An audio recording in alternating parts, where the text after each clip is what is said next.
இருக்கு. ஏன்னா வந்து உண்மையிலேயே சொல்லப்போனா ஒரு கதை கேட்கும் போது ஓகே, எல்லா டைரக்டரும் வந்து ஒரு நம்பிக்கையோட ஒரு கதை சொல்லுவாங்க. நம்மளும் அதை வந்து ஒரு ஒரு அளவுக்கு நம்புவோம். சரி இப்படி வரும்னு சொல்லி யோசிச்சு பார்த்தோம். ஆனா உண்மையிலேயே டீசரும் ட்ரெய்லரும் பார்த்ததுக்கு அப்புறம் என்னோட I don't know, I think இந்த காலகட்டத்தில் வந்து எல்லாரும் வந்து வினையும் என்னையும் இந்த படத்தில் வைக்கிறதுக்கு வந்து அவங்களுக்கு பெருமை நினைச்சாங்க. பட் உண்மையிலேயே வந்து நாங்கள் வந்து இந்த படத்தில் இருக்கிறது வந்து எங்களுக்கு ரொம்ப பெருமையாக இருந்துச்சு.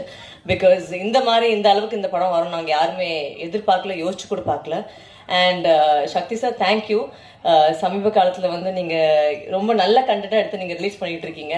அது இன்னும் நீங்கள் பெருசு பெருசாக வரணும் நாங்கள் வேண்டிக்கிறோம். உண்மையிலே வந்து தேங்க்யூ ஸோ மச். பிகாஸ் இந்த மாதிரி ஒரு சின்ன படத்தை தூக்கி இந்த அளவுக்கு நீங்கள் ரிலீஸ் பண்ணுறீங்க. Plus Chaitanya ma'am Niranjan sir வந்து எங்கேயுமே வந்து ஒரு காம்ப்ரமைஸும் பண்ணாமல் பிரசாந்த் கேட்டது எல்லாமே வந்து நீங்கள் கொடுத்து அவ்வளோ அழகாக அந்த படத்தை எடுத்திருக்காங்க. நீங்கள் நினைக்கிற மாதிரி நிறைய பேர் வந்து இது வந்து ஒரு பாகுபலியோ இல்லை RRR அந்த மாதிரி நீங்கள் யோசிச்சு ஒரு கம்பேரிசன் வரலாம். ஆனால் உண்மையிலேயே இதோட பட்ஜெட் வந்து அதோட 10% தான் இருக்கும்.